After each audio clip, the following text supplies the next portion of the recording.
ತೆಲಂಗಾಣದಲ್ಲಿ ಭದ್ರ ಬುನಾದಿಗೆ ಬಿಜೆಪಿ ಒಂದು ಪ್ಲಾನ್ ಮಾಡಿಕೊಂಡಿದೆಯಾ? ಈ ಘಟನೆ ಇಟ್ಕೊಂಡು ಇದನ್ನು ರಾಜಕೀಯವಾಗಿ ಹೇಗೆ ಬಳಸಿಕೊಳ್ಳಬಹುದು ಎನ್ನುವುದರ ಕಡೆಗೆ ಬಿಜೆಪಿ ಗಮನ ಇದೆಯಾ ಅಂತ.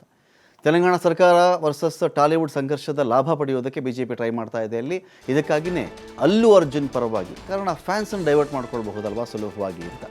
ಅಲ್ಲು ಅರ್ಜುನ್ ಮೇಲೆ ಈ ಥರ ಮಾಡಿದ್ದಾರೆ, ಈ ಥರ ಸಿ ಎಮ್ ಇವ್ರದಿಂಥ ಪಾರ್ಟಿದು ಇದೆಲ್ಲ ಇಟ್ಕೊಂಡಾಗ ನೋಡಿ ಈ ಥರ ತೊಂದರೆ ಕೊಡ್ತಾ ಇದ್ದಾರೆ ನಿಮ್ಮ ಹೀರೋಗೆ, ನಮ್ಮ ನಟನಿಗೆ ಅಂತೆಲ್ಲ ಹೇಳ್ಕೊಂಡಾಗ ಸಹಜವಾಗಿಯೇ ಫ್ಯಾನ್ಸ್ ಟರ್ನ್ ಆಗಬಹುದು.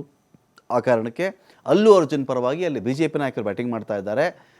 ಒಂದು ಮಹಿಳೆ ಸತ್ತು ಹೋಗಿದ್ದಾರೆ, ಅವರ ಮಗ ಸಾವು ಬದುಕಿನ ನಡುವೆ ಹೋರಾಡ್ತಾ ಇದ್ದಾನೆ.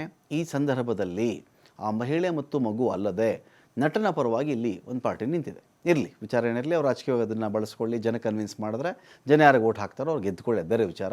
ಇಡೀ ಟಾಲಿವುಡನ್ನೇ ತನ್ನ ಕಡೆಗೆ ಸೆಳೆದುಕೊಳ್ಳಬೇಕು ಅಂಥೇಳಿ ಬಿ ಜೆ ಪಿ ಒಂದು ಕಡೆ ತಂತ್ರವನ್ನು ಮಾಡ್ತಾ ಇದೆ. ಅಲ್ಲು ಅರ್ಜುನ್ ಸೆಳೆದುಕೊಳ್ಳಬೇಕು ಅಂಥೇಳಿ ಬಿ ಜೆ ಪಿ ಹವಣಿಸ್ತಾ ಇದೆ. ಅಲ್ಲು ಅರ್ಜುನ್ ಬಂಧನದ ಬಳಿಕ ತೆಲಂಗಾಣದಲ್ಲಿ ಸಾಕಷ್ಟು ರಾಜಕೀಯ ಗೊಂದಲ ಇದೆ. ಪ್ಲಾನ್ ಏನು ಅಂದರೆ, ಆಂಧ್ರ ಪ್ರದೇಶದಲ್ಲಿ ಈಗಾಗಲೇ ಸ್ಟಾರ್ಗಳ ವರ್ಚಸ್ಸಿನ ಸಿಹಿಯನ್ನು ಬಿ ಜೆ ಪಿ ಉಂಡಿದೆ. ಪವನ್ ಕಲ್ಯಾಣ್ ನೇತೃತ್ವದ ಜನಸೇನಾ ಟಿ ಡಿ ಪಿ ನೇತೃತ್ವದ ಎನ್ ಡಿ ಎ ಭಾಗ ಆಗಿಬಿಟ್ಟಿದೆ. ಟಿ ಡಿ ಪಿ ನೇತೃತ್ವದಲ್ಲಿ ನಾವು ಚೆಕ್ ಮಾಡಿಕೊಂಡಾಗ ಜನಸೇನಾ ಟಿ ಡಿ ಪಿಗೆ ಅದು ನೇತೃತ್ವ ಇತ್ತು, ಟಿ ಡಿ ಪಿ ನೇತೃತ್ವ ತೊಗೊಂಡಿತ್ತು ಅದರದ್ದು. ಈಗ ಜನಸೇನಾ ಮತ್ತು ಟಿ ಡಿ ಪಿ ಎಲ್ಲ ಎನ್ ಡಿ ಎ ಭಾಗ ಆಗಿಬಿಟ್ಟಿದೆ. ಇದೀಗ ಇತ್ತೀಚೆಗೆ ಮಹಾರಾಷ್ಟ್ರದಲ್ಲಿ ಮಹಾಯುತಿ ಪರವಾಗಿ ಪವನ್ ಕಲ್ಯಾಣ್ ಕ್ಯಾಂಪೇನ್ ಕೂಡ ಮಾಡಿದರು. ಪವನ್ ಕಲ್ಯಾಣ್ ಎಲ್ಲಿಗೆ ಹೋದರೂ ಜನರಿಂದ ಅಭೂತಪೂರ್ವ ಸ್ಪಂದನೆ ಸಿಗ್ತಾ ಇದೆ.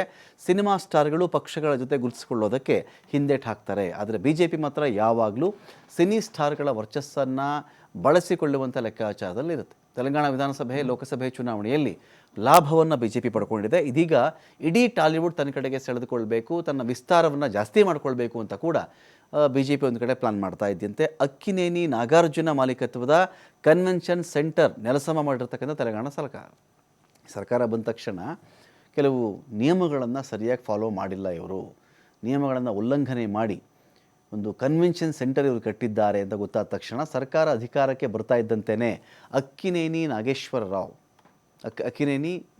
ಅವ್ರ ಮಗ ನಾಗಾರ್ಜುನ ಇದ್ದಾರಲ್ಲ, ಅವರ ಮಾಲೀಕತ್ವದ ಕನ್ವೆನ್ಷನ್ ಸೆಂಟರ್ ನೆಲಸಮ ಮಾಡಿದ್ದಾರೆ ತೆಲಂಗಾಣ ಸರ್ಕಾರದ ಅಧಿಕಾರಿಗಳು. ಇಲ್ಲಿಂದ ತೆಲಂಗಾಣ ಸರ್ಕಾರ ಮತ್ತು ಟಾಲಿವುಡ್ ನಡುವೆ ಒಂದು ಸಂಘರ್ಷ ಶುರುವಾಯಿತು. ಇತ್ತೀಚೆಗೆ ಕಾಂಗ್ರೆಸ್ ಸಚಿವೆ ಕೊಂಡಾ ಸುರೇಖಾ ಹೇಳಿಕೆಯನ್ನು ಕೊಟ್ಟಿದ್ದರು. ಅದಾದ ಮೇಲೂ ಕೂಡ ಪರಿಸ್ಥಿತಿ ಮತ್ತಷ್ಟು ಬಿಗಡಾಯಿಸಿದೆ. ಕಳೆದ ಶನಿವಾರ ತೆಲಂಗಾಣ ವಿಧಾನಸಭೆಯಲ್ಲಿ ಪುಷ್ಪಾ 2 ಕಾಲ್ತುಳಿತ ಪ್ರಕರಣ ಪ್ರಸ್ತಾಪ ಆಗುತ್ತೆ. ನಾನು ಇರೋವರೆಗೂ ಟಿಕೆಟ್ ಜಾಸ್ತಿ ಆಗೋಕ್ಕೆ ಬಿಡಲ್ಲ ಅಂತ ಶಪಥವನ್ನು ಮಾಡಿದ್ದಾರೆ ರೇವಂತ್ ರೆಡ್ಡಿ. ಎಲ್ಲ ಬೆಳವಣಿಗೆ ಒಟ್ಟುಗೂಡಿಸ್ಕೊಂಡು ಇಡೀ ಟಾಲಿವುಡ್ ಸೆಳ್ಕೊಳ್ಬೇಕು ಅಂತ ಬಿ ಜೆ ಪಿ ಪ್ಲಾನ್ ಮಾಡಿಕೊಂಡಿದೆ.